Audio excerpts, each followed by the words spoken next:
अस्सलाम वालेकुम नाज़रीन, मैं हूं किरण नाज। आप देख रहे हैं समा की इस वक्त खुसूसी ट्रांसमिशन इसलिए है क्योंकि आज का दिन और ये जो घड़ियां हैं, ये जो सातें हैं, ये पाकिस्तान के लिए बहुत ज्यादा खुसूसी है। अमन का जामन है पाकिस्तान, मसालेहत की पहचान है पाकिस्तान, मुज़ाकरात का मेजबान है पाकिस्तान, खित्ते का मुहाफिज है पाकिस्तान, लाखों जिंदगियां महफूज बनाने वाला है पाकिस्तान, जंग को खत्म करवाने वाला है पाकिस्तान, इंसानियत की बका का मुहाफिज है मेरा पाकिस्तान, दुनिया की मईशत को मझधार से निकालने वाला है पाकिस्तान, मुश्किल में दोस्ती का हक अदा करने वाला है पाकिस्तान, लड़ने वालों को साथ बिठाने वाला है पाकिस्तान, दुश्मनियों को खत्म करवाने वाला है पाकिस्तान, उम्मीदों का मरकज है पाकिस्तान। अगर मैं ये कह दूं कि आज सारी दुनिया का सहारा है सिर्फ पाकिस्तान, तो ये बिल्कुल भी गलत नहीं होगा।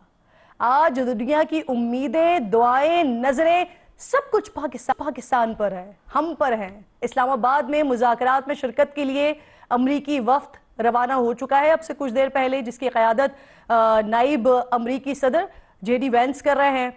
नुमाइंदा खुसूसी स्टीव विटकॉफ और अमरीकी सदर के जो दामाद हैं जेरेड कुशनर, ये भी इस वफ्द का हिस्सा है। पाकिस्तान रवानगी से पहले जेडी वेंस ने मीडिया से बात की और मुज़ाकरात के हवाले से उन्होंने बड़ी मज़बूत उम्मीद का इजहार किया और सदर ट्रंप से जो उनको खुसूसी हिदायत मिली है उसका तस्करा भी उन्होंने किया। जरा सुनिए। We're looking forward to the negotiation. I think it's going to be positive. We'll of course see, as the President of the United States, if the Iranians are willing to negotiate in good faith, we're certainly willing to extend the open hand. If they're going to try to play us, then they're going to find that the negotiating team is not that receptive. So we're going to try to have a positive negotiation. The President has gave us some pretty clear guidelines, and we're going to see. So. अब नाज़रीन, Iran की तरफ से वज़ीर ख़ारजा Abbas Araghchi और speaker Mohammad बाकर कालिबाफ मुज़ाकरात में शिरकत करेंगे। मुज़ाकरात के आगाज़ से पहले ईरानी नाइब वज़ीर ख़ारजा सईद खतीबज़ादा का अहम स्टेटमेंट ये भी सामने आया, जिसमें उन्होंने अमरीकी बहरी जहाज़ों के लिए आबनाए हुर्मुज़ खुली रखने का ऐलान किया है। सईद खतीबज़ादा कह रहे हैं कि अमरीकी बहरी जहाज़ भी आबनाए हुर्मुज़ से गुजर सकते हैं तावक्त वो कोई दुश्मनी पर मबनी तर्ज अमल इख्तियार ना करें। ईरान अपने मुतय्यन करदा महफूज रास्तों के जरिए जहाज़ों की हिफाजत को यकीनी बनाएगा। ईरान के सरकारी टीवी की जानिब से सुप्रीम लीडर मुश्तबा खामनेई ने बयान पढ़कर सुनाया है, जिसमें उन्होंने एक बार फिर ये वाज़े किया कि ईरान जंग नहीं चाहता, लेकिन अपने हुकूक से दस्तबरदार नहीं होंगे, नुकसान का इजाला तलब करेंगे, स्टेट ऑफ हुर्मुज़ के इंतजामात के हवाले से नया तरीक़ा इख्तियार करेंगे। ईरानी पार्लियामेंट की कौमी सलामती कमेटी के सरबराह इब्राहिम अजीज़ी ये कह रहे हैं कि आबनाए हुर्मुज़ से गुजरने वाले जहाज़ों से ट्रांजिट फ़ी ईरानी रियाल में वसूल करने की तजवीज़ देंगे, जिस पर अमरीकी सदर ट्रंप कह रहे हैं कि ईरान को फ़ी वसूल करने से रोकना होगा। जो हो रहा है वही मुआहदे के मुताबिक नहीं है। बरतानवी वज़ीर ख़ारजा ने भी इस हवाले से अहम स्टेटमेंट दिया है। वो कह रहे हैं कि आलमी आबी रास्तों से गुजरने वाले जहाज़ों से टोल वसूल नहीं किया जा सकता। दूसरी जानिब पाकिस्तान की जानिब से मुज़ाकरात के लिए आने वाले जो मंदूबीन हैं उनके लिए वीज़ा ऑन अराइवल की पॉलिसी है, इसका भी ऐलान कर दिया गया था। दफ्तर ख़ारजा ये बताता है कि ये जो सहूलत है ये सिर्फ ईरान के लिए और अमरीका के लिए, उनके शहरी या उनके सहाफ़ी जो इस वक्त पाकिस्तान आना चाहते हैं। तो पाकिस्तान अमन की कोशिशें कर रहा है, लेकिन अगर मैं बात करती हूँ इसराइल की, तो इसराइल अब भी अपने हथकंडों से बाज तो नहीं आ रहा है। लेबनान में हमले रुक नहीं सके हैं, लेकिन अमरीका के दबाव और दुनिया भर की तनकीद के बाद इसराइली वज़ीर आज़म कह रहे हैं कि उन्होंने अपनी कैबिनेट को हिदायत दी है कि लेबनान के साथ जंग बंदी पर मुज़ाकरात जल्द शुरू किए जाएं। जो लेबनान के सदारती दफ्तर के सीनियर एहलकार, उन्होंने BBC को बताया कि अगर सीज फायर हो जाए तो लेबनान आइंदा हफ्ते इसराइल के साथ बराह रास्त मुज़ाकरात में शिरकत करेगा, लेकिन इस वक्त तक मुलाकात की तारीख या उसके वक्त का कोई फैसला नहीं हुआ है। पाकिस्तान में होने वाले मुज़ाकरात पर दोबारा आ जाते हैं। यहाँ दुनिया को तबाही से बचाने के लिए पाकिस्तानी कोशिशों और सब्ज हिलाली परचम की सारे आलम में इस वक्त सरबुलंदी पर बात हो रही है और यहाँ पर भी हम यही गुफ्तगू करेंगे और उस एहतियात के साथ कि बीइंग होस्ट हमारे ऊपर सबसे ज़्यादा रिस्पॉन्सिबिलिटी है, क्योंकि जो मार्का हक में हुआ, जिस तरह से पाकिस्तान ने मजबूत किरदार अदा किया, पाकिस्तान की मीडिया ने जिस तरह का किरदार अदा किया, तो आज होस्ट होते हुए, मेज़बान होते हुए पाकिस्तान के ऊपर बहुत बड़ी जिम्मेदारी है कि जो भी पाकिस्तान से रिपोर्टिंग हो रही हो, मुस्तनद हो रही हो, मजबूत हो रही हो, तो हम इस जिम्मेदारी का एहसास करते हुए अपनी गुफ्तगू को आगे बढ़ाएंगे। मेरे मेरे साथ अफसार आलम साहब मौजूद हैं, एनालिस्ट हैं, स्मार्ट टीवी के एंकर पर्सन हैं, किसी तारुफ के मोहताज नहीं है। शुक्रगुजार हूँ अफसार साहब आपके वक्त की, बहुत शुक्रिया। बहुत खुशी का दिन है आज, और क्योंकि मैं हमेशा, आप मुझे कहते हैं मैं जज्बात पे बात करूंगी और आप जो है वो जरा टेक्निकल ग्राउंड्स पे बात करेंगे। इसके साथ साथ मेरे साथ एयर वाइस मार्शल रिटायर्ड जनाब साजिद हबीब साहब साथ मौजूद हैं। आपकी भी मैं शुक्रगुजार हूँ, आपके वक्त की मैं शुक्रगुजार हूँ। आपकी इजाजत से साजिद साहब से अगर बात का आगाज करें, साजिद साहब जितनी डिस्कशन हो रही है, जितनी बात हो रही है, जितनी गुफ्तगू हो रही है इस वक्त, जो अल्हम्दुलिल्लाह पाकिस्तान की इस वक्त सिचुएशन है, और ये कोई ऐसी इज्जत या कोई ऐसी सिचुएशन नहीं है कि जो हमें प्लेट में रखकर किसी ने दी हो, ये अल्हम्दुलिल्लाह पाकिस्तान ने अर्न की है। और पिछले 1 साल में जिस तरह से पाकिस्तान अर्न करता हुआ इस मरहले तक पहुंचा है, और आज से 2 हफ्ते पहले भी पाकिस्तान का जो किरदार रहा, फिर पाकिस्तान के वजीर आजम का, पाकिस्तान के फील्ड मार्शल का, पाकिस्तान के नायब वजीर आजम का जो किरदार रहा, जो अनथक मेहनत रही, उसका समर आज हमें नजर आ रहा है। किस तरह देख रहे हैं आप इस सारी सिचुएशन को? बहुत शुक्रिया, अस्सलाम वालेकुम आपको भी, अफसार साहब को भी। मैं जो आपने एक बीच में जिक्र किया, पिछले साल से जो अल्लाह ताला ने हमें एक अपने रहमत के साए में ख़ास तौर पे रखा हुआ है, मैं थोड़ा सा जिक्र उसका करूँगा कि हमने एक रिस्पॉन्सिबल स्टेट के तौर पे, एक ज़िम्मेदार मुल्क के हिसाब से हमने कैसे जो हमने उसको शो किया, और उसको बाकायदा, let me tell you, I visited some diplomats, उसको अमेरिका में एक्नॉलेज किया गया, प्रेसिडेंट ट्रंप ने एक्नॉलेज किया। आपको याद होगा कि जब हमने इनके 6 या 7 राफेल गिराए अल्हम्दुलिल्लाह, जहाँ पे हमारे 38 या 40 थे, उनके 75 के करीब जहाज़ थे, और हमारे पास 20 से 25 और जहाज़ों के ऊपर लॉक ऑन था और हम मिसाइल मार सकते थे। लेकिन आप यकीन कीजिए कि दैट इज़ द टाइम जब एयर चीफ और फील्ड मार्शल जो इन कांटेक्ट थे और अपडेट भी कर रहे थे प्राइम मिनिस्टर, उन्होंने कहा नो, दैट इज इट, हमने इसको एक्सपेंड नहीं करना। आप ट्रस्ट मी दैट दिस ताकत में होते हुए हमने रिस्ट्रेन शो किया था जी, कि ये एक जिम्मेदारी का एहसास था। This was a very positive factor. जब एयर चीफ गए हैं पेंटागन में, उनकी मुलाकात हुई है, तो उन्होंने 2 चीजें कही। एक तो ये कि इट इज अमेजिंग कि आपके लॉक ऑन थे, you could have shot, but लेकिन आपने नहीं किया। एंड सेकेंडली उसके साथ उन्होंने कहा कि आपने इस मार्के में हमारी जो साउथ एशिया की और इधर की स्ट्रेटेजी है, उसको आपने अपसाइड डाउन कर दिया है। तो अल्हम्दुलिल्लाह ये चीज वहां से शुरू हुई, और जैसे आपने किया, जैसे जज्बात आपने जिक्र किया, तो जज्बात तो आ ही जाते हैं। जरा अफसार साहब का कमेंट भी शामिल कर लें साजिद साहब, फिर दोबारा मैं आपकी तरफ आती हूँ। अफसार साहब, एक सिचुएशन, मैं अगर आज से 2, 2.5, 3 साल पहले जाती हूँ, तो मुझे वो सिचुएशन नजर आती है कि जहां पाकिस्तान दहशतगर्दी को खत्म करने के लिए 70,000 से ज्यादा जानें दे चुका, कुर्बानियां दे चुका बहुत बड़ी तादाद में, लेकिन फिर भी हमारे पड़ोस में ऐसे लोग बैठे हुए हैं और साजिशें करने वाले ऐसे लोग बैठे हुए हैं जो पाकिस्तान के साथ दहशतगर्दी को जोड़ता रहा। किसी तौर पर फटफ के हवाले से भी चले जाएं, कहां चले जाएं, वहां पाकिस्तान को गिराने की कोशिश करता रहा। लेकिन अल्लाह ताला ने ये पाकिस्तान के हक में इज्जत लिखी हुई थी कि आज अमन का गहवारा और अमन के हुसूल के लिए लोग पाकिस्तान आ रहे हैं। हाँ, इसमें आपने जो बात की है बिल्कुल दुरुस्त है, इससे इख्तलाफ तो नहीं किया जा सकता, लेकिन मैं चीज़ों को इससे बियॉन्ड देखना चाहता हूँ, देख भी रहा हूँ, और वो ये है कि ये जंग तो इंशाल्लाह ख़त्म हो जाएगी। मुझे उम्मीद है और दुआ है कि ये मुज़ाकरात कामयाब हों, हालांकि बहुत ज़्यादा पेचीदगियाँ हैं और बहुत ज़्यादा डिमांड्स हैं दोनों तरफ की, उनमें से कुछ पूरी हो सकती हैं, कुछ नहीं पूरी हो सकती। तो मुस्बत तरीके से जेडी वैंस ने वहाँ से जो अपने सफ़र का आगाज़ किया है, तो उन्होंने एक मुस्बत अंदाज़, उनके बॉडी लैंग्वेज भी मुस्बत है। लेकिन इसके बाद क्या होगा जब ये पीस मुज़ाकरात अल्लाह करे कामयाब हो जाएं, फिर जो अभी मैं ये देख रहा था, मैं आपको वो पढ़ के भी सुना देता हूँ। प्रेसिडेंट ट्रंप ने एक ट्रुथ सोशल पे एक बात की है उन्होंने, और सिर्फ 4 अल्फाज हैं उसमें जो उन्होंने कहे हैं, और उन्होंने कहा है कि वर्ल्ड्स मोस्ट पावरफुल रीसेट। अब वर्ल्ड्स मोस्ट पावरफुल रीसेट किस बात पे उन्होंने कहा है?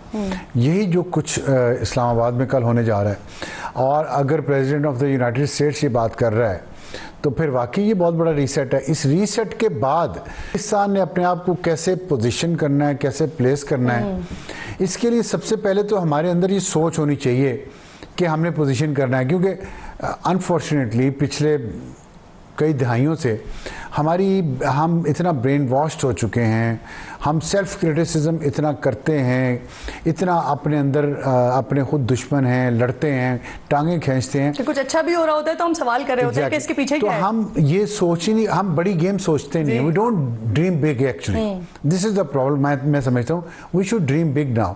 और जब आप ड्रीम बिग करते हैं तो फिर आपको उसके लिए अपने आप को तैयार भी करना पड़ता है। अगर आपने पायलट बनना है फॉर एग्जांपल, तो आपको फिजिकली मेंटली एक फिटनेस चाहिए पायलट बनने के लिए। अब ये नहीं हो सकता कि आप किराने की दुकान चलाना चाहते हैं, कि चला भी वही रहे हैं, लेकिन आप कहें कि आपके अंदर एजिलिटी जो है मेंटल और फिजिकल वो पायलट जैसी हो।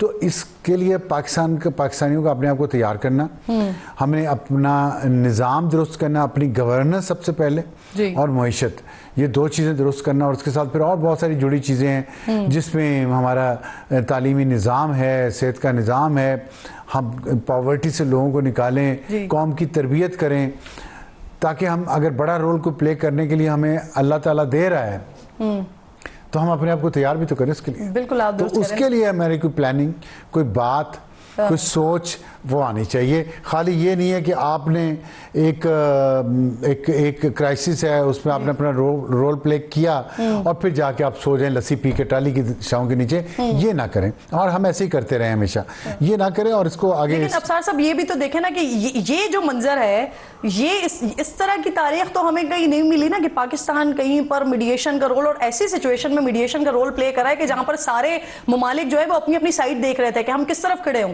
लेकिन पाकिस्तान ने जो आगाज से जिस तरह की पोजीशन ली, उस वक्त भी पाकिस्तान पे तनकीद हो रही थी कि ये क्या हो रहा है, कि ईरान के हवाले से भी बात हो रही है, सऊदी अरब पे अगर ईरान हमला कर रहा है उसकी भी मजम्मत हो रही है, अमेरिका के हवाले से भी बात हो रही है। तो ये पाकिस्तान किस तरह की स्ट्रैटेजी के साथ बढ़ रहा है आगे, लेकिन वही ये स्ट्रैटेजी थी जिसका फिर आज हमें उसका समर नजर आ रहा है। अफसार साहब इजाजत दीजिएगा, मैं अजरा साहब की बात का इसमें ऐड करना चाहता हूँ। ये अपॉर्चुनिटी है, आपकी बात ठीक है, बहुत अच्छी अपॉर्चुनिटी है, लेकिन ये ना कहें कि पाकिस्तान को पहले अपॉर्चुनिटीज नहीं मिली, बहुत मिली हैं, बहुत बार मिली हैं, लेकिन हमारे जो इंटरनल सिस्टम में फ्लॉज हैं उन्होंने हमें आगे नहीं बढ़ने दिया। हमने चीन और अमेरिका के दरमियान सफारती ताल्लुकात पाकिस्तान ने बनवाए थे 70s में, जो मोरक्को, ट्यूनिस, अलजायर और बहुत सारे ममालिक की हमने मदद की उनकी आज़ादी की जंग में। फिर उसके बाद जो अफगानिस्तान में USSR को शिकस्त हुई उसमें पाकिस्तान का रोल था। उसके बाद जो मुआहिदा करवाया वो पाकिस्तान ने करवाया। फिर उसके बाद देखें 9/11 के बाद क्या हुआ। तो पाकिस्तान बहुत दफ़ा रोल प्ले कर चुका है। हमारे यहाँ बहुत सारी ऐसी हुकूमतें आई जो इस मुल्क को बेहतर ट्रैक पे ले जा सकती थी, लेकिन अंदर से टांग खींचने का सिलसिला जारी रहा। तो एक एहसास कमतरी से निकले कि वो जो हमारे जहन बना दिए गए कि हम तो बख्शू हैं जी, बिल्कुल लेकिन फिलहाल तो अभी तो हमें रहने देना उस एहसास में, उस खुशी में अभी रहने नहीं रहे, खुशी में रहने के साथ साथ अगली तैयारी भी करें। पहले भी हम यही करते हैं माजी में कि बड़े भंगड़े डाले कि जी हमने चीन और अमेरिका के दरमियान सफारती ताल्लुकात कायम करवा दिए, लेकिन उसका फायदा नहीं उठाया। अभी हमें कशकोल नहीं उठाना चाहिए, फायदा उठाएंगे, कशकोल नहीं उठाना चाहिए, स्ट्रेटेजी बनानी चाहिए। इंतहाई मोअज़्ज़ज़ नदीम मलिक साहब मुझे प्रोग्राम में ज्वाइन कर चुके हैं, ट्रांसमिशन में ज्वाइन कर चुके हैं। मलिक साहब आपकी भी बहुत शुक्रगुजार हूँ। सबसे पहले ये फरमाइए कि जिस तरफ इशारा किया अफसार साहब ने, ट्वीट का तस्करा किया, एक्सपोस्ट का तस्करा किया डोनाल्ड ट्रंप की, कल भी हमने इस तरह के एक्सपोस्ट देखे, ईरान से भी इस तरह के एक्सपोस्ट आ रहे हैं। तो सर ये पोस्टरिंग तो ऐसी सिचुएशंस में हो रही होती हैं, लेकिन आप क्या देख रहे हैं कि इस इतने ऐसे हालात में कि जहां दोनों ममालिक किसी एक जगह पर बैठने को तैयार नहीं थे, इससे पहले जो जंग के आगाज से पहले जो मुज़ाकरात हो रहे थे वो भी एक साथ नहीं बैठे थे, एक कमरे से दूसरे कमरे में मैसेजिंग हो रही होती थी। लेकिन यहां पर ऐसी सिचुएशन में और एक मजबूत पैगाम जेडी वेंस लेकर आ रहे डोनाल्ड ट्रंप की तरफ से, उधर से ईरान का पूरा वफ्द आ रहा है, कितनी मजबूत इससे उम्मीद आपको लग रही है इस सारे प्रोसेस से? देखिए, अफसार ने अभी जो तबसरा किया बिल्कुल वो दुरुस्त बात कर रहा है कि अल्लाह ताला ने एक बहुत तारीखी मौका दिया, तो अल्लाह करे कि ये एक तो कामयाबी से मुज़ाकरात मुकम्मल हो, और उसके बाद ना सिर्फ ये कि ईरान और अमेरिका इसका फायदा उठाएं और दुनिया अमन की तरफ वापस जाए, बल्कि पाकिस्तान के ऊपर भी अल्लाह अपना खास करम करे। मई में बहुत अल्लाह ताला ने रहमत की थी माद का हक में, और अब इस पाकिस्तान ने जो सफारतकारी के मैदान के अंदर जो फैसिलिटेट किया अमेरिका और ईरान के माबैन बातचीत के अमल को, और साथ ही साथ अरब दुनिया को मजीद तबाही से बचाया, तो एक बहुत ही तारीखी मौका है पाकिस्तान के लिए भी। एक खास अरसे तक तो हमारे अरब दुनिया के साथ बहुत अच्छे ताल्लुकात थे, बहुत गर्मजोशी थी, लेकिन फिर उन्होंने हमें कुछ ऐसे देखना शुरू कर दिया था कि पाकिस्तानी प्राइम मिनिस्टर या आर्मी चीफ वहां जैसे ही रियाद में उतरेंगे या दुबई में पहुंचेंगे तो आपको यही की जाएगी कि $1 अरब उधार मांगने आए। तो अल्लाह करे कि हम उस फेज से निकलकर दोबारा एक गर्मजोश ताल्लुकात पैदा हो जाए। मार्का हद के बाद वो गर्मजोशी किसी हद तक सऊदी अरब और पाकिस्तान में रिस्टोर हो चुकी है। बाकी कुछ ममालिक के दरमियान अभी उतना कुर्बत नहीं है। अल्लाह करे कि वो भी दिन आए कि तमाम अरब ममालिक के दरमियान जो ताल्लुकात है वो भी बेहतर हो जाए और पाकिस्तान के साथ जो उनकी गर्मजोशी थी माजी वाली वो भी लौट आए। लेकिन उसके लिए जरूरी वही बात है जिसकी तरफ अफसार आलम ने कहा कि वो जो कशकोल है वो तोड़ना पड़ेगा। उसके लिए हमें अपना हाउसिंग ऑर्डर सबसे पहले लाना पड़ेगा। अभी जो यूएई वाला मामला है जिसको हम 10-15 साल से $1 अरब, $2 अरब, $3 अरब रिजर्व में रख के तो फिर काम चलाते रहे, इससे हमें आगे निकलना चाहिए। रिलेशन वो होने चाहिए जिसमें हमें कहीं $500 मिलियन मांगने पहुंच जाते हैं, कभी $1 अरब मांगने पहुंच जाते हैं। इस स्टेज से हम आगे बढ़ जाएं तो फिर यकीनन हम इज्जत के साथ अपने ताल्लुकात को बढ़ाना भी कह सकते हैं और ट्रेड और बिजनेस रिलेशन भी बढ़ा सकते हैं। मलिक साहब, आप ट्रस्ट डेफिसिट की जो बात कर रहे हैं कि जहां भी जाते थे तो लगता था शायद कुछ मांगने के लिए पहुंच गए, लेकिन इस वक्त जो पाकिस्तान का स्ट्रेचर हो गया है, जिस तरह का पाकिस्तान का कद हो गया है, आप समझते हैं कि अब वो जो एक इन्वेस्टर्स की बात हो रही होती थी कि फॉरेन इन्वेस्टर आए कैसे, तो पाकिस्तान उस फील्ड में भी अपने आप को इतना बेहतर कर सकता है या वो अपॉर्चुनिटी क्रिएट कर सकता है कि जहां से फिर हमें आते हुए दिखाई दें बजाय इसके कि हम खुद कशकोल लेकर जा रहे हो? अभी तो वो मौका नहीं है, लेकिन अल्लाह करे कि वो भी ऐसा हो जाए, क्योंकि अभी सफारतकारी के मैदान में गर्मजोशी पैदा हुई है, एक अपॉर्चुनिटी पैदा हुई है। तो ब्रिटिश प्राइम मिनिस्टर आपको कॉल कर रहा है, फ्रांसीसी सदर आपको फोन कर रहा है, दुनिया के बाकी ममालिक के सदूर उनके प्राइम मिनिस्टर कॉल कर रहे हैं। अगर एक कॉल जो है वो ट्रम्प की या जेडी वैंस की वो आर्मी चीफ को जाती है, फील्ड मार्शल को, तो दूसरी कॉल इस आगदार को आ रही होती है। तो ये एक बड़ी रेयर अपॉर्चुनिटी है जो अल्लाह ताला ने पाकिस्तान को अता की है। इसके ऊपर कैपिटलाइज करना हमारा काम है, हमारा हुनर है। हमारी सबसे बड़ी जो इस वक्त वल्नरेबिलिटी है वो इकोनॉमी है। पाकिस्तान के एटलीस्ट जो रिसेंट पास के अंदर 2-3 मौके ऐसे आए हैं कि उसमें आर्मी चीफ और प्राइम मिनिस्टर दोनों मिलकर उनकी मुश्तरका कामयाबी ये होती थी कि वो IMF के साथ अपना जो प्रोग्राम है वो कैसे शुरू करवा सकें, और उसके लिए जो अरब दुनिया से 2-4-5 अरब डॉलर चाहिए वो कतर, सऊदी अरब, यूएई और प्लस चाइना से मिला के हम कैसे ले पाए ताकि वो मिनिमम जो रिजर्व की रिक्वायरमेंट IMF डिमांड करता है वो हम पूरी करें। तो एटलीस्ट मैं ये बता सकता हूँ आपको कि मौजूदा आर्मी चीफ भी और इसके जो प्रीवियस आर्मी चीफ थे दोनों वो प्राइम मिनिस्टर के साथ मिलकर इस कोशिश के अंदर मुश्तरका तौर पर काम करते थे कि ये $1 अरब जाके तो मांगे और पाकिस्तान के रिजर्व में रख सके।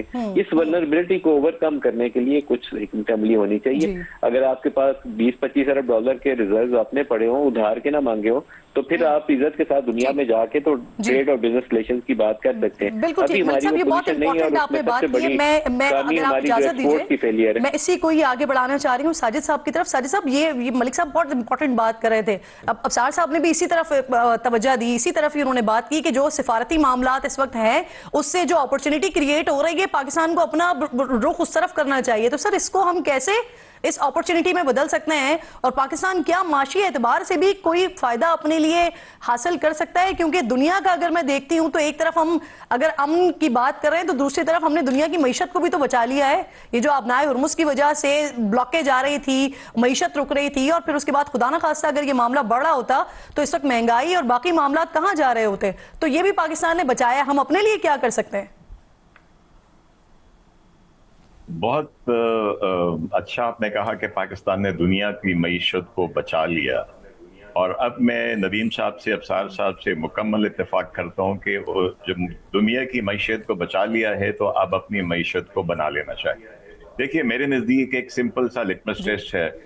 अगर हमारे अंदर हमारा अपना इन्वेस्टर उसको फैसिलिटेट करेंगे, वो इन्वेस्ट करेगा, तो वो सबसे बड़ी अट्रैक्शन होगी फॉरेन इन्वेस्टर के लिए आपके पास आने के लिए।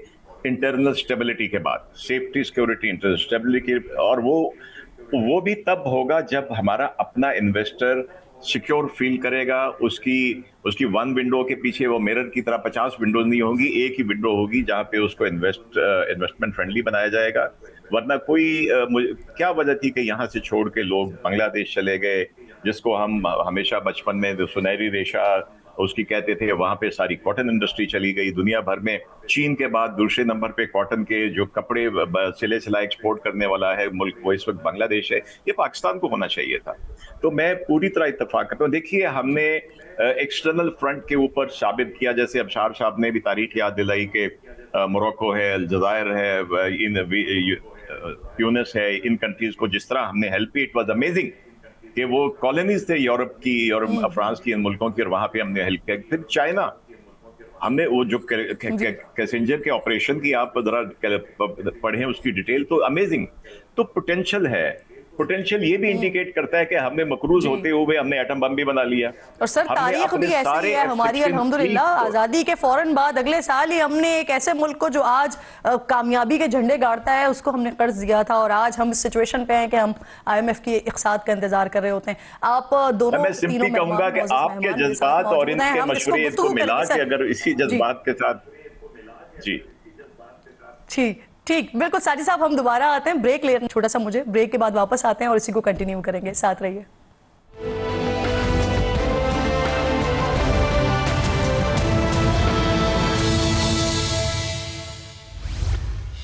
एक बार फिर जी आपको खुशामदीद कहती हूँ। समा की खुसूसी नशरियात इस वक्त जारी है। पाकिस्तान अमन के हवाले से इस वक्त बहुत बड़ा किरदार अदा कर रहा है।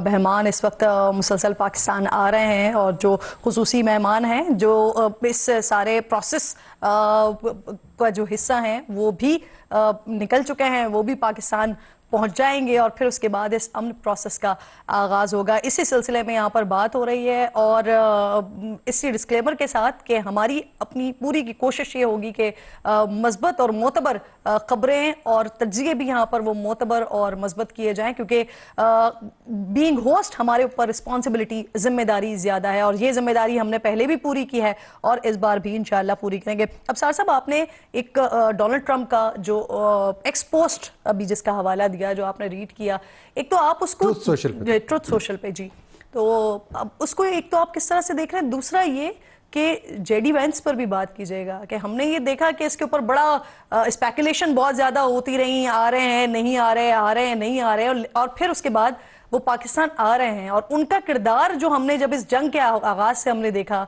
कि जिस वक्त आगाज हो रहा था उस वक्त भी वो इसके मुखालिफ नजर आ रहे थे, ये कितनी इंपॉर्टेंस है उनकी, क्योंकि इससे पहले स्टीव विटकॉफ या जेरेड कुशनर ये तो पहले भी मुज़ाकरात का हिस्सा रहे हैं, लेकिन जेडी वेंस का आना ये एक मजबूत रहा है, बिल्कुल मुस्बत है। और वो रीसेट की जो बात की है उससे लिंक भी है। और अगर प्रेसिडेंट ट्रंप ने ये कहा है, मुझे तो उन्होंने ये एक्सप्लेन नहीं किया कि किस चीज़ के बारे में कहा है, लेकिन इसके अलावा दुनिया में इस वक्त और बड़ा इवेंट तो कोई नहीं हो रहा इससे बड़ा, तो इसीलिए कहा है। दूसरा, उनका अपना जो वहाँ पे एक स्कैंडल है एप्स्टीन फाइल्स वाला, जिसमें मेलानिया ट्रंप ने एक स्टेटमेंट दी है, और अब उस पर दबाव पड़ गया है कि वो आए वहाँ पे वो सेनेट की कमेटी के सामने, तो मेरे ख्याल उसको वो मेंशन कर रहे थे, तो इसी बात को मेंशन कर रहे थे। तो आपने जो पॉजिटिव होने की बात की है, तो अगर प्रेसिडेंट ट्रंप इतना पॉजिटिव है तो मेरा ख्याल है कि फिर तो सबको पॉजिटिव होना चाहिए और उम्मीद भी करनी चाहिए। जहाँ तक जेडी वैंस की है, आप उनकी बॉडी लैंग्वेज देखें जब वहाँ से चले हैं, तो मुझे तो उसी से लग रहा था कि वो he is coming with some hope, और अल्लाह करे वो पूरी हो। जेडी वैंस की इम्पोर्टेंस क्या है? स्टीव विटकॉफ जो हैं वो देखिए वो पॉलिटिशियन नहीं है, वो स्ट्रेटेजिस्ट नहीं है, वो सफारतकार नहीं है, इसलिए लेकिन वो प्रेसिडेंट ट्रंप के बहुत क्लोज हैं और उनके बिजनेस पार्टनर हैं। जेरेड कुशनर उनका दामाद है, लेकिन जेडी वैंस कहते हैं कि वो सदारती कहते हैं कि सदारती उम्मीदवार को छोड़ें, कहते हैं president of the United States a heartbeat away. जो नायब सदर होता है ना, उसको ये कहा जाता है कि एक दिल की धड़कन रुक गई सदर की, तो वो सदर होता है, इतनी दूरी है उसकी और सदर की, सदारत की कुर्सी और उनके दरमियान। तो इसलिए, और फिर ये कि ही इज यंग, और अगला उम्मीदवार, क्योंकि अगली दफा ट्रंप ने तो इलेक्शन नहीं लड़ सकते, 2 दफा बन गया सदर, तो अगली दफा जो उम्मीदवार होगा रिपब्लिकन का वो जेडी वैंस होगा। और जेडी वैंस से चाहेंगे कि उनके क्रेडिट पे, उनके पगड़ी में एक ऐसा सुरखाब का पर लगे जिसको वो फिर बेच सकें अपनी कैंडिडेसी के लिए, अपनी कैंपेन के दौरान, और वो पीस लविंग एक पॉलिटिशियन के तौर पे, लीडर के तौर पे जाने जाएं।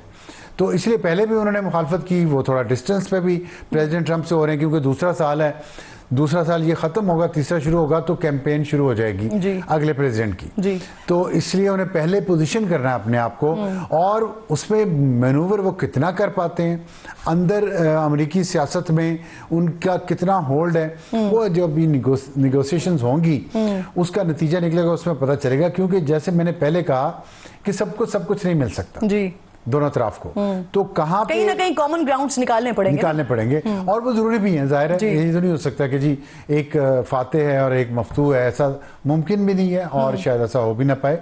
इसलिए आई होप कि चीजें बेहतर होंगी और ये जो जेडी वैंस का आना है एक नेक शगुन होगा पूरे प्रोसेस के लिए। उसे क्रेडिबिलिटी दी है, क्रेडेंस दी है इस प्रोसेस को और इसका लेवल जो है वो ऊपर कर दिया, जो स्टीव विटकॉफ और जेड कुशनर की मौजूदगी में नहीं हो। और फिर एक ट्रस्ट डेफिसिट भी हो गया था ईरान के साथ। तो अब जेडी वैंस जब आया है तो इसका मतलब है कि ईरान को भी ये मैसेज गया है और पूरी दुनिया को कि America is serious, very serious. बिल्कुल। और उसके साथ साथ लेकिन वो जो सीरियसनेस की आप बात कर रहे हैं, तो यहाँ पर फिर साजिद साहब होता ये रहा कि जब वो रात भी बड़ी क्रूशल थी कि जब सारी नजरें थी, सारी दुनिया की नजरें थी कि अब बस 1 घंटा रह गया, 1.5 घंटा रह गया, 2 घंटे रह गए। और वो जो डोनाल्ड ट्रंप ने एक अपना ट्रुथ सोशल पे एक पोस्ट की थी सिविलाइजेशन के हवाले से, और फिर उसके बाद पाकिस्तान की तरफ से एक पैगाम आना, और फिर उसके बाद बिल्कुल ही वो मुख्तलिफ किस्म की रात हो गई और वहां से जो ये सिलसिला शुरू हुआ है आज तक। लेकिन इन्हीं 2-3 दिनों में हमने वो भी देखा कि सख्त पैगामात भी आए, डोनाल्ड ट्रंप की तरफ से भी सख्त पैगाम आता है, ईरानियन साइड से भी सख्त पैगाम आता है। तो ये पोस्टरिंग है, ये पोस्टरिंग भी साथ साथ होती रही। और फिर आज जब हम इस मकाम पर पहुंचे हैं कि आज जो तारीख अनाउंस हुई थी, आज जब उस तारीख पे खड़े हुए थे, लगता है कि कुछ मस्बत चीजें निकलेंगी इससे। ये पोस्टरिंग क्यों होती रही है?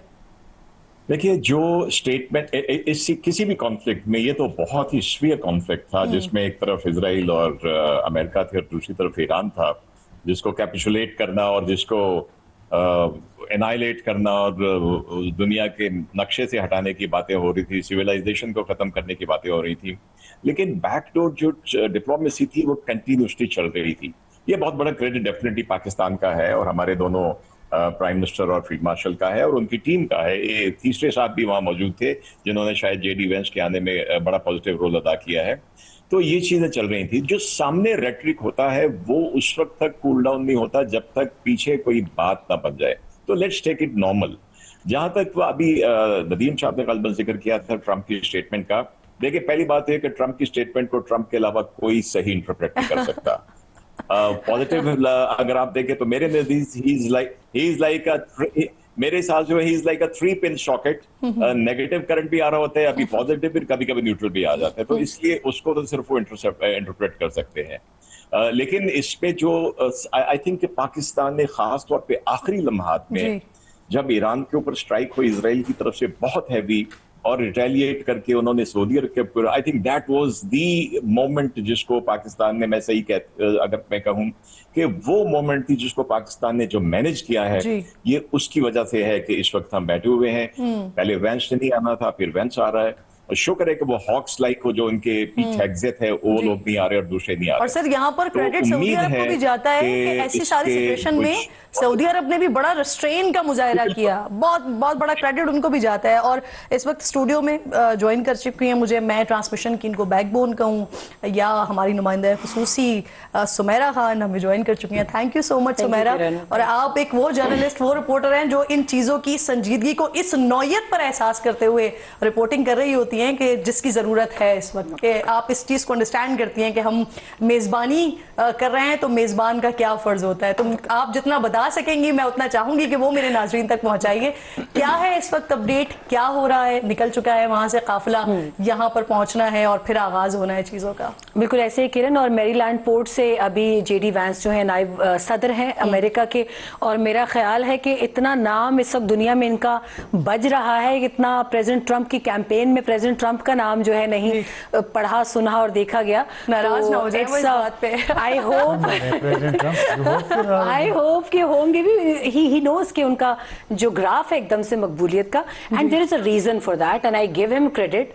Vice president deserves this credit, JD Vance, कि जिस संजीदगी से, जिस बुर्दबारी से, and I think he is one of those cabinet members who were opposed to this war against Iran. तो शायद he was seeing all this coming. और अभी the way he is carrying the negotiation, आपने देखा होगा कि आज जो उन्होंने जाने से पहले या बैठने से पहले एयरफोर्स 2 पे अपने एयरक्राफ्ट पे उन्होंने बड़ी संजीदगी वाली बातचीत की। वो कोई ह्यू एंड क्राई नहीं था, बड़ी इज्जत से मुखातिब भी किया। तो ये वो पहला स्टेटमेंट है 28 फरवरी से अब तक फ्रॉम एनी यूएस एडमिनिस्ट्रेशन कि जो विदाउट एनी एक हॉलो स्लोगन के बगैर था, और उसने ट्रिगर नहीं किया, उसने इंसाइट नहीं किया। और फिर हमने अब्बास अरागची या उनके जो इस वक्त काउंटर पार्ट्स होने वाले नेगोशिएशंस में उनकी जानिब से भी देखा कि immediately statements were really good, nice and decency वर्दी थे। तो ये अभी तक की तो इतलात हैं। मैं शायद एग्जैक्टली तो ना बता सकूं, मगर मिडनाइट के कुछ घंटे गुजरने के बाद तक इस्लामाबाद रिसीव कर चुका होगा अपने दोनों डेलीगेट्स को। लेकिन टेक्निकल टीम्स इनकी ऑलरेडी इस्लामाबाद में है, एंड यू नो दैट कि टेक्निकल टीम्स पहले बैठती हैं, एजेंडा सेट करती हैं। तो मिडनाइट वी आर होपिंग। और अगर मैं डॉट कनेक्ट करती हूँ सुमेरा, तो फिर मेरे सामने आज से 2 हफ्ते पहले का एक इवेंट भी मौजूद है जिसको वजीर खारजा लीड कर रहे थे, वहां पर ये सारी सिचुएशन, तो ये वहां से चलते हुए आ रहा है। और ये भी हमारे इल्म में कि टेक्निकल टीम्स क्योंकि ऑलरेडी मौजूद हैं और एक वो जो एजेंडा सेटिंग वगैरह है वो वाले मामलात भी ऑलमोस्ट इस वक्त उस पे काम जारी है या हो चुके हैं। एक और अहम मुलाकात होगी कुछ घंटों में, और उसमें जैसे तमाम तर मीडिएटर्स की जो एक प्रिलिमिनरी मीटिंग होती है, उनके मिनिस्टीरियल और डिप्टी मिनिस्टीरियल और एम्बेसडोरियल लेवल पे लोग मिलते हैं और आमने सामने ही होंगे। Pakistan will be there as interlocutor. वो तीसरा आपने एक टर्म बड़ी अच्छी यूज की थी, मैं कल सुन रही थी आपको, एक्टिव होस्ट की टर्म आपने यूज की थी। Perfect neutral host, Pakistan would be a perfect neutral host. और इसमें हम पर ये जो कंधे हैं ना पाकिस्तान के इस वक्त, यकीन करें मैंने आज एक और बात भी नोट की कि हमें इस वक्त इसका अंदाजा नहीं है कि हम क्या कर रहे हैं जी। ये सिर्फ पाकिस्तान की हिस्ट्री नहीं है, this is going to be remembered by the history of Americans and Iranians as well. तो तीनों ममालिक को पता है कि what is the temperature level right now, and we are treading very carefully. तो Pakistan deserves the entire credit. बिल्कुल ऐसा एक छोटी सी बात इसके अंदर और है कि अब से आने वाले अगले चंद घंटे इसलिए भी क्रूशल हैं कि जो बेसिक एजेंडा सेटिंग है वो शुरू हो जाएगी। बिल्कुल ठीक। एक छोटा सा ब्रेक लीजिए जी, पैनल हमारे साथ मौजूद है, गुफ्तगू करते हैं ब्रेक के बाद।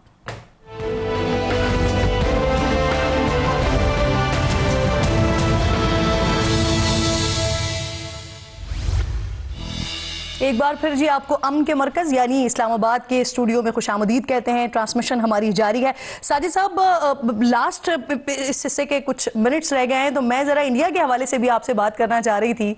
जो कुछ पिछले कुछ दिनों में हमने इंडियन चैनल्स पर देखा, मैंने तो इनफैक्ट एक्स पर वज़ीर इत्तलात से रिक्वेस्ट भी कर दी थी कि कुछ दिनों के लिए पाकिस्तान में इंडियन चैनल्स को खोलें ताकि उनका रोना धोना ज़रा बैठ कर अच्छे से इंजॉय किया जा सके। जिस तरह से वो परेशान है, जिस तरह से उनको ये समझ ही नहीं आ रहा है कि पाकिस्तान को हम क्या करना चाहते थे और पाकिस्तान कहां पहुंच गया है, और इस वक्त इंडिया कंप्लीटली इररिलेवेंट नजर आ रहा है।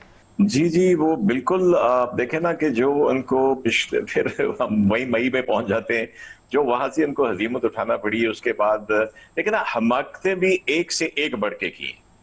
जब सारी दुनिया में इसराइल के खिलाफ गजा की वजह से मुजाहरे हो रहे थे, तो ये एक मुल्क था जो उनके लिए कोई ऐसी बात ऑफिशियली नहीं कर रहा था। और ये जंग जो अमेरिका और इसराइल ने जिस दिन हमला किया, उससे 3 दिन पहले एक ही मुल्क का जो वज़ीर आज़म जाके वहां पे बैठ जाता है और उनसे बातें मदरलैंड की बात कर रहे थे, वो फादरलैंड एंड मदरलैंड की बात कर रहे थे।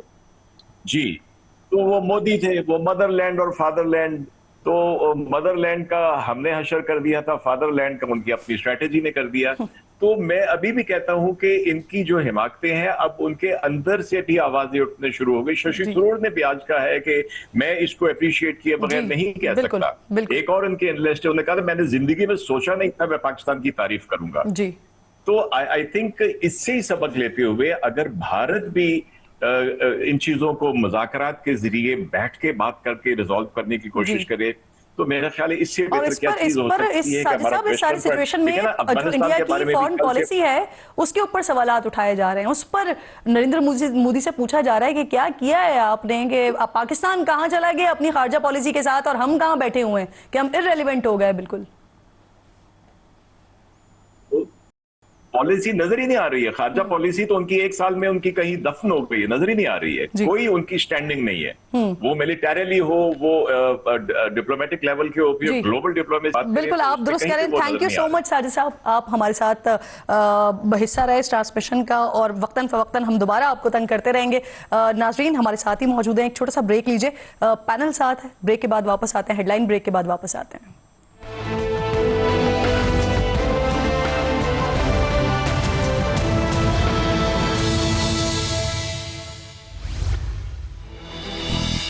एक बार फिर जी आपको खुशामदीद कहते हैं। समा की खुसूसी नशरियात अमन के हवाले से, अमन का पैगंबर बना हुआ है इस वक्त पाकिस्तान में, अमन के हवाले से मुज़ाकरात होने जा रहे हैं और उसी पर ही हमारी खुसूसी ट्रांसमिशन जारी है। 1947 में नाज़रीन दुनिया के नक्शे पर एक इस्लामी रियासत का क़याम अल्लाह रब्बुल जलाल का बड़ा फजल और बहुत बड़ा मोजज़ा था। पिछले 78 साल तकरीबन 80 दिहाइयाँ जिन नशेबो फराज का सामना करते हुए मेरा ये वतन अजीज़ आज दुनिया के नक्शे पर जिस तरह से पूरी आबोताब के साथ चमक रहा है, इस पर दुनिया हैरान है। आलमी माहिरीन हमारी पाक धरती की इस जो रोलर कोस्टर सफ़र को किसी मोजज़े से कम नहीं मानते हैं। पिछले एक साल के दौरान जिस तरह से मेरा वतन, हमारा वतन तमाम मसाइल और मुश्किलात के बावजूद उभर कर दुनिया के सामने खड़ा हुआ है, वो किसी बड़े मोजज़े से कम नहीं है। आज पाकिस्तान की हाँ में दुनिया की हाँ है। हमारे सियासी और अस्करी क़यादत ने तदब्बर और तदबीर से दुनिया को बड़ी जंग से बचाया है, बड़ी तबाही के दहाने पर खड़ी हुई इंसानी तहजीब को बर्बाद होने से बचाया है। एक ऐसे जंगी माहौल में कि जहाँ बड़े बड़े ममालिक इस तरफ या फिर उस तरफ खड़े होने का सोच रहे थे, इस मुश्किल तरीन मौके पर पाकिस्तान ने किसी भी एक तरफ खड़े होने के बजाय अमन की बात की है। अमेरिका से दोस्ती निभाई है, ईरान से जुड़ा जो तारीख़ी रिश्ता है उसे बरकरार रखा है, खलीजी ममालिक पर ईरान से होने वाले हमलों की मजम्मत भी की है और आलमी सालिस बनकर स्ट्रेट ऑफ हुर्मुज़ की बंदिश भी ख़त्म करवाई है। इस वक्त जो मौजूदा सूरत हाल है वो ये है कि पाकिस्तान की मेज़बानी और सहूलतकारी में इस्लामाबाद में अमरीकी और ईरानी मेहमान मुज़ाकरात कर रहे हैं। 2 हफ्ते के लिए लड़ाई रुकवा कर हम लड़ने वालों को चाय की मेज़ पर ले आए हैं। और ऑन अ लाइटर नोट, ये दुनिया जानती है कि पाकिस्तान की जो चाय है वो बड़ी फंटास्टिक होती है। अब सूरत हाल ये कि मशरक़ से लेकर मगरिब तक पूरी दुनिया की नज़र पाकिस्तान पर है और हमारा वतन अमन का मरकज़ बना हुआ है और सबकी तारीफ़ें समेट रहा है। कहते हैं कि तारीफ़ वही होती है जो दुश्मन करता है। तो 1 साल पहले हमारे जो दुश्मन हमारी सरजमीन को कॉर्नर करने और हमें सफारती तन्हाई में धकेलने की साजिशें कर रहे थे, भरपूर कोशिशें कर रहे थे, आज वो आलमी उफ़क़ पर हमारे चांद सितारे की चमक देख कर ना चीख रहे हैं, चिल्ला रहे हैं, रो रहे हैं। जो भारतीय मीडिया 1 साल पहले पाक भारत जंग में अपने मुल्क की झूठी जीत के झूठे दावों में ज़मीन आसमान एक कर रहा था, वही मीडिया आज पाकिस्तान के आलमी किरदार के गुन गा रहा है और अपनी सरकार पर वार कर रहा है। देखना तो ज़रूरी है, ये ज़रूर मैं आपको दिखाऊंगी। और वो कहते हैं वतुइज़्ज़ु मन तशाउ वतुज़िल्लु मन तशाउ बियदिकल खैर इन्नका अला कुल्लि शैइन क़दीर, के बेशक अल्लाह रब्बुल जलाल जिसे चाहता है इज़्ज़त देता है और जिसे चाहता है उसे रुस्वा कर देता है और बेशक वो हर चीज़ पर कादिर है।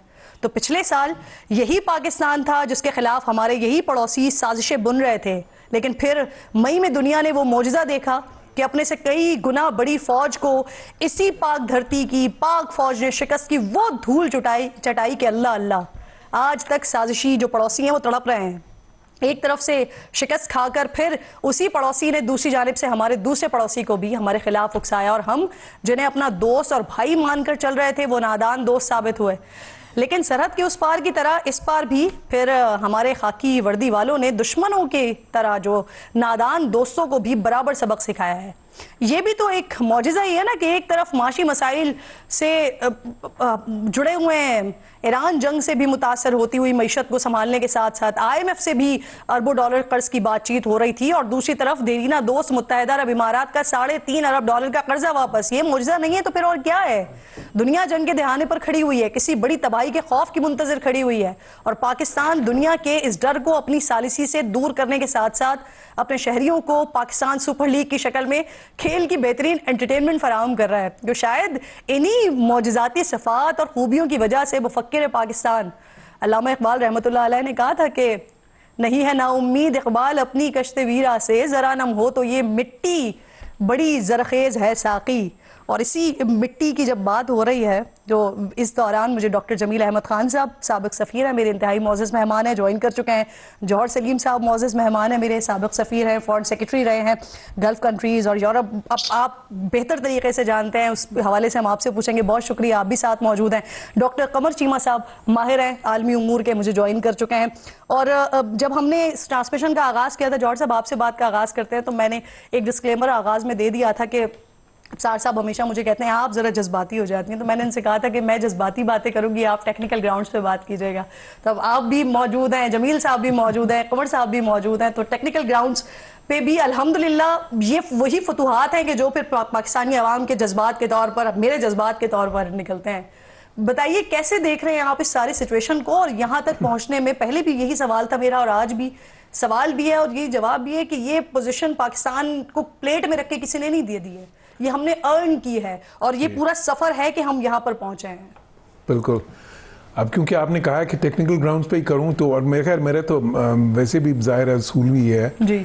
तो अब देखिए बिल्कुल बहुत बड़ा ब्रेक थ्रू है और पाकिस्तान को इसका सारा क्रेडिट जाता है, क्योंकि एक ऐसे सिचुएशन में जहाँ पे दुनिया पूरी एज पे थी, एक जो है ना एक तबाही के दहाने पे खड़े थे ये फरीक भी, और जाहिर है न सिर्फ ये खित्ता बल्कि दुनिया की मईशत भी, तो उधर से मुज़ाकरात की मेज़ पे लेके आना ये एक कारनामा है, एक सफारती कारनामा है।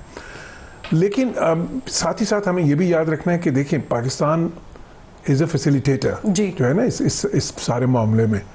हमारा काम था कि इन दोनों फरीकों को जो है उस नहज पे लेके आना जहाँ पे वो बातचीत के ज़रिए इस मसले को हल करने की कोशिश करें, क्योंकि पहले जो समा था वो क्या था, वो एक अनकंट्रोल्ड एस्केलेशन की तरफ बात जा रही थी और उसके नताइज तो बहुत ही ख़तरनाक हो सकते थे। हम उसको मोड़ के लेके आए हैं एक कंट्रोल्ड डी एस्केलेशन की तरफ, और हम मुज़ाकरात की तरफ लेके आए कि पुरअमन तरीके से, और यही हमारा असूली मौक़िफ़ भी था पाकिस्तान का। इवन इस जंग से पहले, पिछली जो जंग जो इम्पोज हुई थी ईरान पे, उससे भी पहले यही था। लेकिन साथ ही साथ देखें पाकिस्तान जो है अब फैसिलिटेट करते हैं, डायलॉग में दोनों को बिठाते हैं, और फिर ज़ाहिर उनका मौक़िफ़ है, उनके मौक़िफ़ में फ़र्क भी है। इस वक्त थोड़ा सा उसको भी ज़रूरत है एक्सपेक्टेशंस भी मैनेज करने की, क्योंकि मैं बहुत से मुबस्सरीन से इस तरह की बातें भी सुन रहा हूँ जिस तरह के बस ये आ रहे हैं और वो आके उन्होंने डॉटेड लाइंस हैं उस पे। आप तो इसको बहुत अच्छे, मुझसे बहुत बेहतर जानते हैं कि ये पोस्टरिंग तो होती है ना इस तरह की सिचुएशंस में। हालांकि जो कॉमन ग्राउंड्स होते हैं, जो नतीजा आपने निकालना होता है वो कुछ और होते हैं, लेकिन जो पोस्टरिंग हो रही होती है वो तो इसी तरह की हो रही होती है। बिल्कुल, देखिए पोस्टरिंग दोनों जो होते हैं, जो फरीकैन उनकी तरफ से तो होती है, लेकिन साथ ही साथ जो है ना होता ही है कि जो एनालिस्ट या ऑब्जर्वर्स हैं एट टाइम्स, तो वो भी कुछ ऐसी एक्सपेक्टेशंस क्रिएट कर देते हैं कि जो अनरियलिस्टिक होती है। तो मैं समझता हूँ कि वो भी बहुत ज़रूरी है कि एक्सपेक्टेशंस को भी मैनेज करने की ज़रूरत है। देखिए पाकिस्तान जो काम कर रहा है ये इस वक्त पूरी दुनिया की नज़रें उसके ऊपर हैं, बहुत ही अहम है, और पाकिस्तान का उसमें जो रोल है उसको हाईलाइट करने की ज़रूरत ही नहीं है, वो तो ऑलरेडी पूरी हाईलाइटेड है। उसकी सताइश ना सिर्फ ये कि मुल्कों से स्टेटमेंट्स जो आ रही हैं उसमें है। मैं तो आज हैरान था, मैंने सोशल मीडिया सुबह देखते हैं आप वैसे ही, तो बेशुमार वैसे ही ना जो इंडिविजुअल सिटीजन्स हैं यूरोप में, अमेरिका में, मुख्तलिफ, वो पाकिस्तान का थैंक यू पाकिस्तान और इस तरह के कलमात लिख रहे थे। कॉल्स रिसीव की गई हैं और ये तारीफ और तौसीफ की कॉल्स थी। बिल्कुल, अच्छा वो तो सारा है, लेकिन अब मुज़ाकरात की जहाँ तक बात है, ठीक है पाकिस्तान ने उस पे भी ले आया उनको कि एक फ्रेमवर्क है जो है ना, पॉइंट्स फॉर डिस्कशन जिसको कह लें, या जो जिसके ऊपर बातचीत होनी है उसको नैरो डाउन कर दिया उस हद तक। लेकिन उसके बाद क्या होता है, ये फिर ज़ाहिर है अफ्रीकैन पे मुनसर है, और वो इनके ये सारे जो है इतना आसान नहीं होगा ये प्रोसेस, इसमें जो है ना बड़ा चैलेंजिंग होगा, और इसमें ज़ाहिर पाकिस्तान का रोल तो अहम रहेगा, लेकिन दोनों तरफ से लचक दिखाना भी बहुत ज़रूरी होगा, और उसमें पाकिस्तान के रोल में ये भी बहुत अहम होगा कि हम किसी तरह भी ये ना लगे कि पाकिस्तान कोई जानिबदारी का मुजाहरा कर रहा है, ना एक तरफ ना दूसरी तरफ। ठीक है, हमारे ताल्लुकात न्यूट्रल मीडिएटर का किरदार पाकिस्तान का, और फैसिलिटेटर। ये भी देखें, ये भी एक इंटरेस्टिंग डिस्टिंक्शन है जो डिप्लोमेसी में फैसिलिटेटर में और मीडिएटर में जो है ना एक बहुत एक फर्क है, दोनों एक फाइन डिस्टिंक्शन है, लेकिन बहुत अहम डिस्टिंक्शन भी है।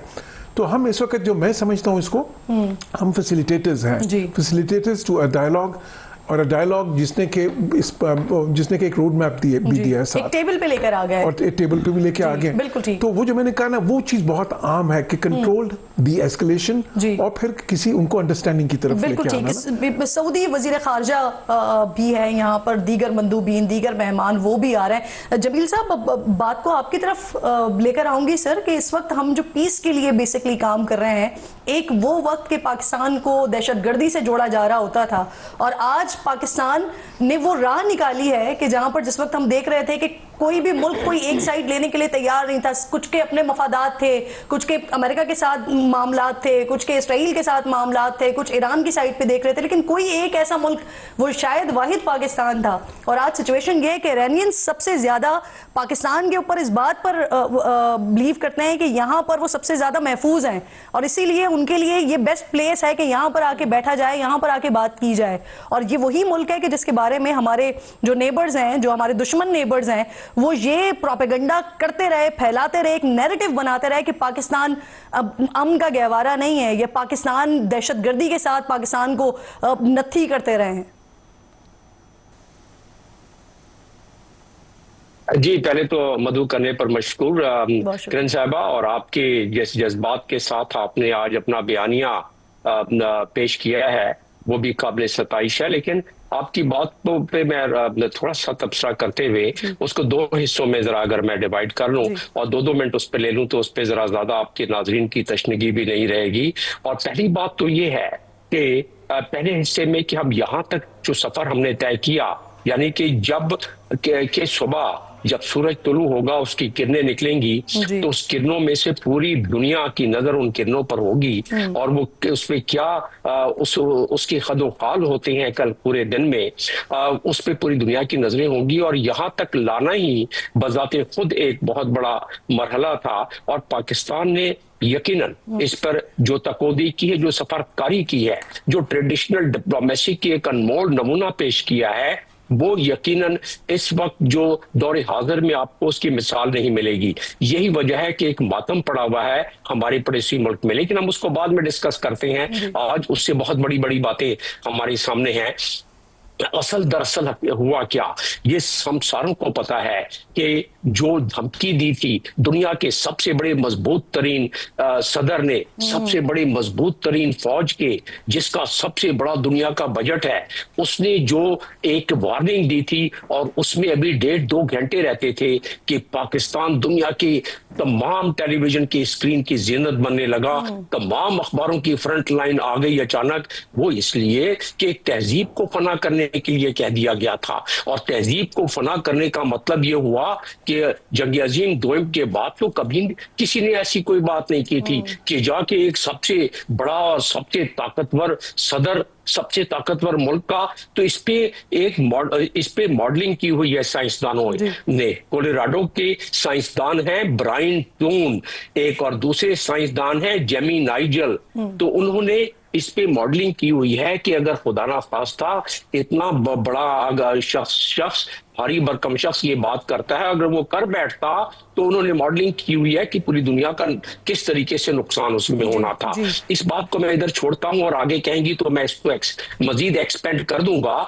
तो जब वहां से बात चली और यहां तक हफ्ते की सुबह तक जबकि हमारा जो जेडी वैंस का तैयारा तकरीबन 8:30 बजे लैंड होगा और कुछ ही घंटों में फिर दोबारा जब वो शुरू हो, जो फरीक आंखों में आंखें नहीं मिलाते थे, जिस फरीक की आंखों में खून था, क्योंकि उसके जिस हिसाब से एसिसिनेशन हुई है, उनके रहबरे आला को जिस तरीके से जिस अंदाज से एसेसिनेट किया गया, शहीद किया गया, तो उसके बाद उनको एक टेबल पर बैठाना पहला बड़ा मरहला था। अगर ये पहला बड़ा मरहला अबूर ना होता तो दूसरा बड़ा मरहला जिसमें नशेबो फराज आ सकते हैं, जिसपे हम ये नहीं कह सकते कि एक दिन में ये हो जाएगा, जिसमें कुछ टाइम लगेगा, जिसमें सफारतकारी वही करनी पड़ेगी जो पाकिस्तान में ने 71 में की थी, जिसमें चीन और अमेरिका को करीब लेके आया था और 72 में उनके सदर को लेके गया था चाइना में।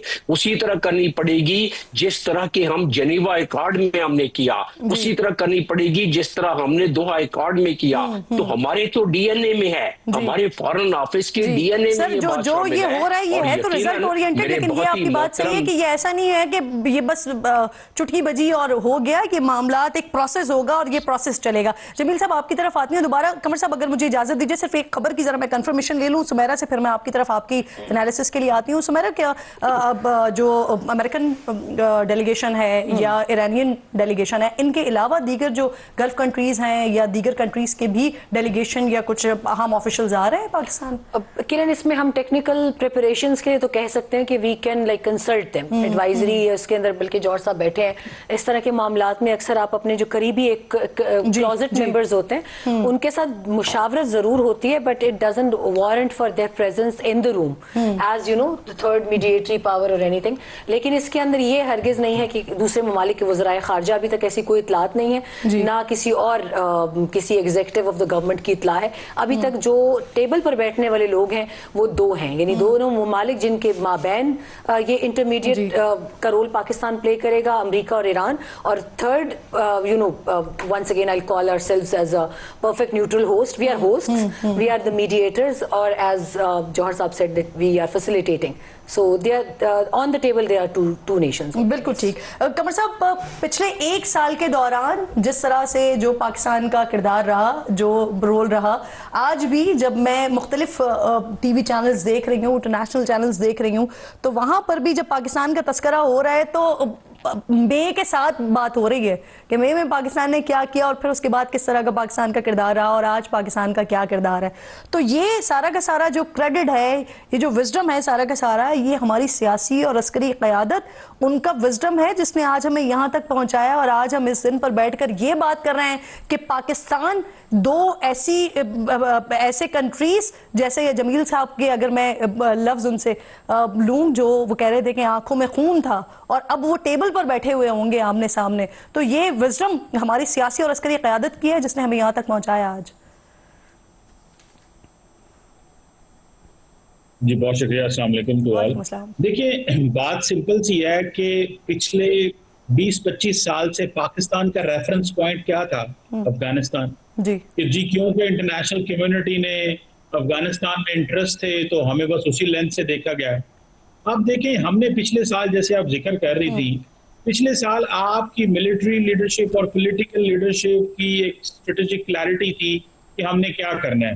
जब दुनिया ये कह रही थी आपको कि भारत के आपने जहाज गिरा दिए, अब हमला ना कीजिएगा, तो आपने कहा नहीं, वो तो हमने करना है। और वो जो आपने अपना कॉन्फिडेंस दिखाया, बोल्ड लीडरशिप दिखाई और अपना बदला लिया, तो दुनिया को रियलाइज हो गया कि इनकी क्या कैपेबिलिटी है। तो मैं समझता हूँ कि हमारी कैपेबिलिटी हमेशा से बहुत ज्यादा रही है, लेकिन हम हमेशा से गैर जरूरी चीजों में एंगेज हुए हैं। हम इस मुल्क के अंदर सियासी अफरा तफरी का शिकार रहे हैं। हम सारा टाइम मैक्रो इकोनॉमिक स्टेबिलिटी ढूंढने के चक्कर में रहे हैं। हम IMF के दरवाजे खटखटाते रहे हैं। तो मुझे लगता है वो सारे रास्ते स्टेप बाय स्टेप करके हमने तय किए हैं और आज आपको अरेबियन सी से लेके मेडिटेरेनियन तक आपको कहा जा रहा है कि आप एक जो है वो ब्रोकर हैं, पीस ब्रोकर हैं। आपके बारे में कहा जा रहा है कि आप फैसिलिटेट कर रहे हैं हमें। मैं समझता हूँ ये बहुत बड़ी। और दूसरी एक और बात भी देखिए, ईरान के और इजराइल के और अमेरिका के जो मसले हैं कोई आज के तो नहीं है जी। और हम ये एक दिन में सॉल्व भी नहीं करवा सकते।